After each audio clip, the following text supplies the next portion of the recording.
da Richthofen, que eu acho que é um caso dos que eu já presenciei até agora, assim, de acompanhar, presenciar não, mas acompanhar, é um dos casos mais bizarros, né? Porque ela ajudou a matar os próprios pais. É uma garota que... Assiste os filmes, por favor, gente. Eu vou Sexta-feira, assistir, vou comentar aqui. Vamos Amazon assistir. Prime A Video. gente assiste no final de semana e comenta aqui depois. Vamos, porque olha, Porque é uma coisa... escuta ela falar. Escuta ele falar. Eles têm histórias diferentes sobre o que aconteceu. Caramba. E na época, eu não ouvi tanta... Engraçado, que a gente já estava tão massificado. Então vamos para ela agora, a gente falou do Nardoni. Como você entra nesse caso da Richthofen? Esse caso são as coincidências que não existem, né? Eu estava fazendo um estágio, porque eu não conseguia saber como era a perícia no Brasil. O FBI tem site, tinha. Estamos falando de 2001. 2002. A Scotland Yard, tudo você sabe. E Brasil? Brasil não tinha nada. E eu não conseguia entender como que... Nem sabia que tinha perícia, assim, muito boa, assim, não sabia. Tá. Aí eu me inscrevi num curso de perícia na Academia de Polícia de São Paulo. Eu perguntei se eu podia ser ouvinte. Foi engraçado, porque Dr. Délio, ele olhou para mim e falou, olha, nunca ninguém perguntou. Mas não tem nenhum lugar que diz que pode, mas também não tem um lugar que diz que não pode. Pode ser ouvinte, vai, tudo bem, vou deixar. Eu estava escrevendo Ainda o Louco ou Cruel, que é o primeiro livro. Aí ele me deixou ser ouvinte, e aí que eu fiquei sabendo, com esses peritos que ficaram meus colegas ali, eu fiquei sabendo que tinha não só perícia, como tinha uma perícia de homicídios, que ficava lá no prédio de homicídios, na Brigadeiro Tobias.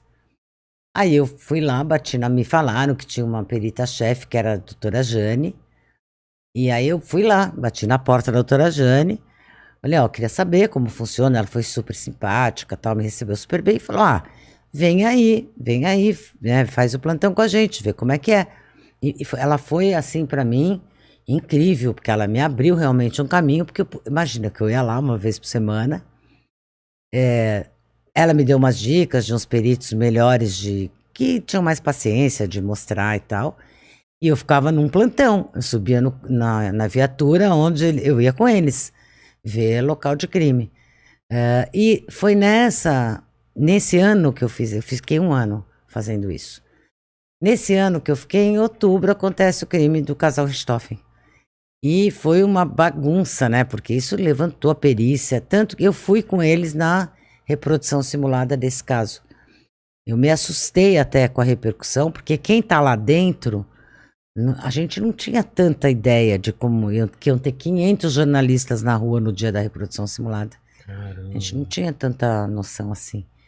E foi assim. E aí eu entrei no caso assim, acompanhei a perícia toda.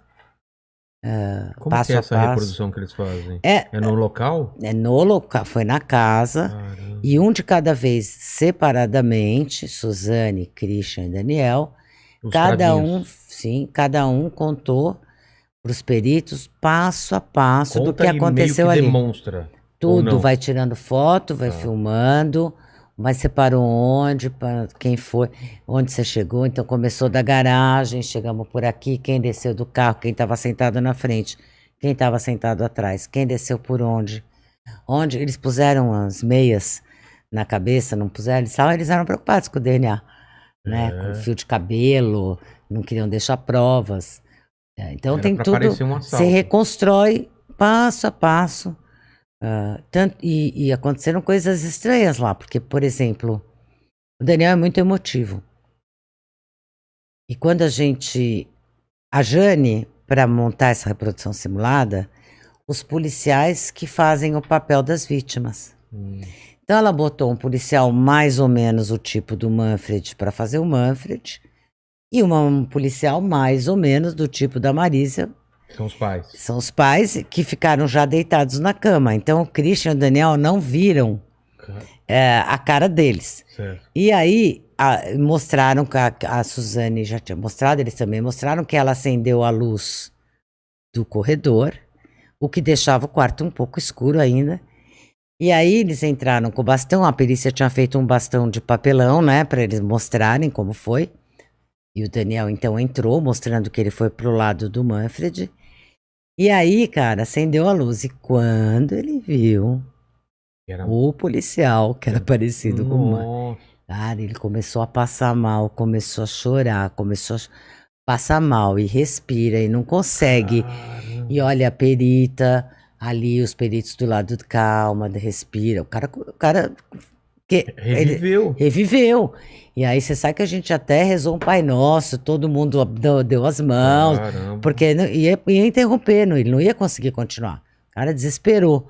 Então você vê que a reprodução, porque uma coisa é você imagina que um crime dura segundos, minutos, é pouco, né? É rápido, mas na reprodução simulada não é. Para. Até onde? Para. Clique, clique, clique. Aí você fez o quê? Andou para lá, para, clique. Então, é muito vagaroso e realmente traz à tona um momento muito mais prolongado, uma memória muito mais prolongada. Caramba, e fizeram com os 3? Fizeram com os 3 em separado. E foi o único que desabou, os outros? Os outros não desabaram. O Christian, eu fiquei muito impressionada que a perna dele tremia tanto no começo, que a calça dele tremulava, assim, que nem uma bandeira no vento, sabe? Caramba. Tava bem nervoso. E ela é uma coisa estranha, assim, porque ela... muita gente fala frieza, né? Mas eu não ia... É uma distância. É como se ela estivesse contando uma história que não é dela. É muito longe, assim. A perita Jane pergunta para ela, fala assim, me conta o que aconteceu naquele dia. E ela sempre quer tirar 10, né? Ela é a melhor aluna do planeta. Aí ela pergunta assim, mas quer que eu comece da onde contar? Daquele dia de manhã? Pode começar daí, do dia de manhã.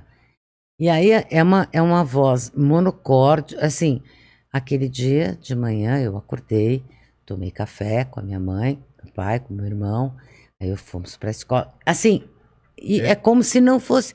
Gente, já tá contando o dia que os pais morreram, assassinados, estraçalhados. Parece que ela tá contando um filme e ela que tá ela contando viu. como, entendeu?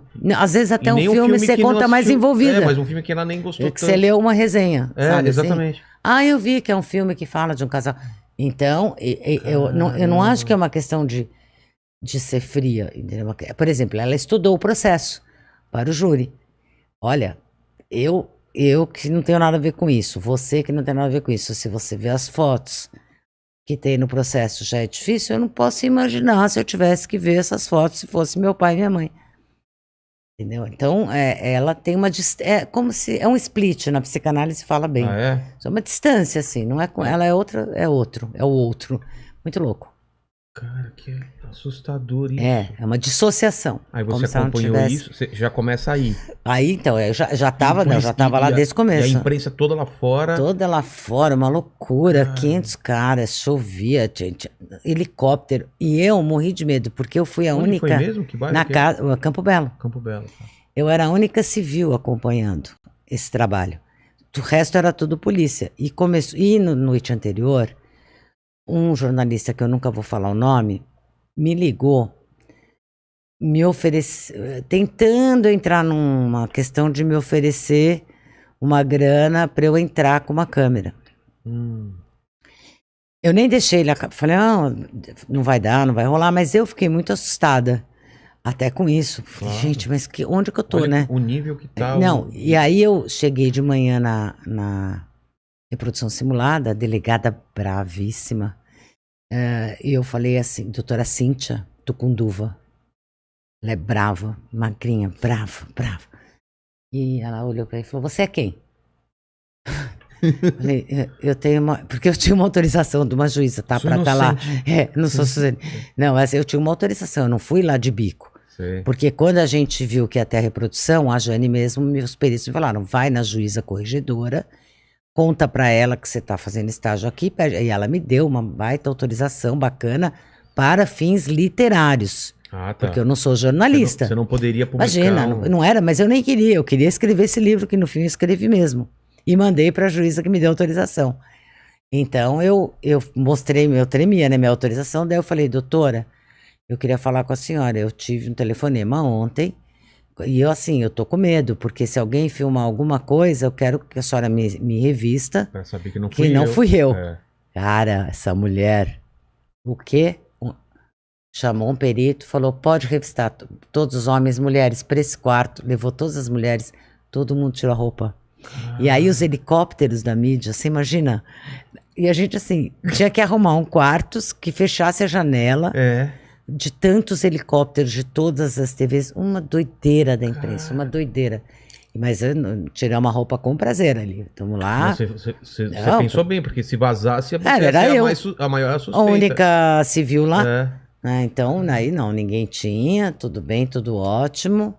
Seguimos. E você com o seu bloquinho de nota também. Eu com o meu caderninho amarelo, ficou famoso. Era um caderno amarelo, tudo igual, como eu faço. Tá. É o meu jeito. 2 cores, 3 cores. Tem júri que eu escrevo defesa em azul, promotor em amarelo, juiz em verde. Vou. Caramba. Deve ter aqui alguma página assim. E aí, daí, vocês fizeram a reprodução, e daí qual foi o próximo passo? Não, aí depois da reprodução simulada, que eles já eram confessos. Durou umas 4, 5 horas. Mas, nossa, a gente chegou lá de manhã, saiu já era... só pra fazer o... porque é um de cada vez, faz tudo, né? E fala, e tem todo um protocolo. Demora. A reprodução simulada demora. Por isso que eu te falo, o crime é rápido, reproduzir não tanto. E daí, aí se iniciou... todos esses laudos foram juntados, aí foi para a promotoria o caso, a polícia denunciou, indiciou, daí foi tudo para a promotoria, e eu comecei a acompanhar também com o promotor, Roberto Tardelli, meu amigão, também ficou meu amigo. Por 4 anos eu ia no Fórum da Barra Funda toda semana. Não tem jeito, sem trabalhar, não dá. Você sabe que no júri da Richthofen, teve uma psicóloga que tinha uma senha, né? Tinha fila pra entrar no júri e tal. E ela chegou lá, porque eu fiquei no plenário, o juiz me deu uma cadeira, aquelas cadeiras que dá pra você pôr o caderno pra escrever. Tipo escola. E eu tava então no plenário. E daí no intervalo, essa mulher veio pôr o dedo na cara com o juiz. Eu quero saber qual é o pistolão que tem que ter pra estar aí também, porque eu tive que ficar na fila, pegar senha. E eu também tenho direito. Por que ela tá aí? Qual é o privilégio? Aí o juiz olhou para ela e falou, então, vamos combinar?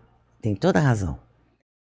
Quando a senhora quiser um caso, a senhora faz o seguinte, a senhora fica 4 anos vindo aqui toda semana. A senhora senta por 4 anos com o promotor, com o juiz, lê o processo. Convido a senhora a sentar aqui.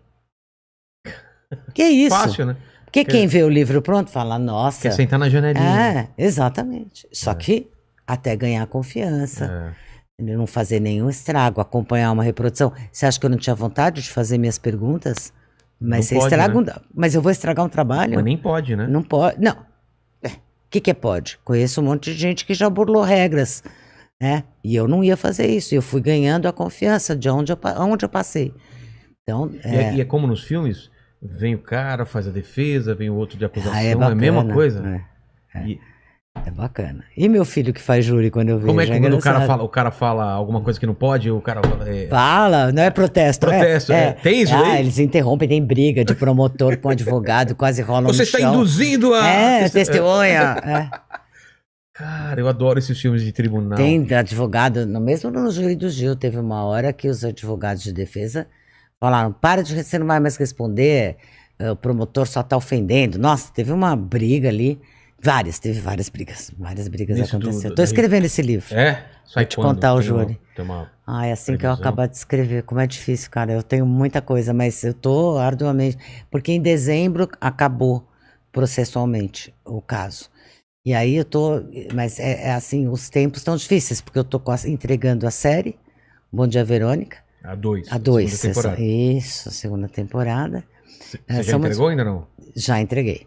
Então, já estão filmando. Então, mas a série não é e eu faço produção executiva dessa série. Sério? Sério. Cara, que trabalho! Então, não acabou. Todos os dias chega... Exatamente. Claro, exatamente. Vamos falar depois do Bom Dia Verônica, que eu tenho muita dúvida de como acontece uma série desde a criação, showrunner, quem foi, tudo. Eu quero saber toda essa parte, que é legal para o pessoal interessar. Mas vamos fechar a Suzane von Richthofen. Aí você tá lá no tribunal, acompanhando o júri e tudo mais. Você pode acompanhar o júri. Tem aquele que nem nos filmes, termina tudo, eles vão pra uma sala. Sala secreta, não deliberar, fui. como chama isso? Foi deliberar, vamos voltar. Você não pode acompanhar Eu isso. não fui acompanhar. Mas poderia? Talvez se eu tivesse pedido, mas assim, eu acho que nós estamos na vida real. Não dá, tem coisa que não dá pra você pedir. Você tá interferindo, você tá atrapalhando, cara. Lá você não seria Você só tem que ter um respeito, porque assim, se eu tô lá, se eu faço uma coisa é o promotor, o defensor, o juiz. Outra coisa é a Ilana fazendo cara lá, entendeu? Eu acho muito ruim você não saber, você não entender que o seu limite. Como às vezes eu reclamo de imprensas que não entendem os seus limites, jornalistas que não estão entendendo que aquilo é um caso real. Afeta a vida das pessoas. Por exemplo, aquele Thiago, esqueci o sobrenome dele, de Goiás, que atirou, andava de moto, atirando. Eu vi entrevistas de jornalistas com ele, que deram cada ideia para ele. Gente, vocês estão na vida real. Você não pode, na tua pergunta, dar uma ideia de resposta para ele para o próximo. Por exemplo, você lembra? Por exemplo, sua mãe te batia muito? Oh, por favor. Isto não é uma, entendeu? Como assim? Induzindo. Entendeu? Induzindo, não, e não só dando ideia. Ai, porque olha, eu entendo. Você teve algum trauma? Alguém te abusou? Caramba. Você acha que elas te irritaram de alguma... Sabe, você vai construindo uma narrativa para o cara que não devia ter nenhuma, entendeu? E você vai alimentando ali. Enfim, precisa tomar cuidado. No caso da Suzana... Suzane. Desculpa, Suzana, não me mate. Não, Deus me livre. Veio aqui até o Bruno Bock, que já deu uns beijos na Suzane, certo? Certo. Você namoraria com a Suzane? Não sei. Pense. Ela é bonita? Mas ela não matou o namorado. Então. Então. Você não correria perigo. Mas... Isso que eu queria falar, porque todo mundo fala que ela é extremamente convincente e ela é apaixonante, que você... Muita gente se apaixonou por ela. Muita gente. Ao longo da história. Fora. Sim.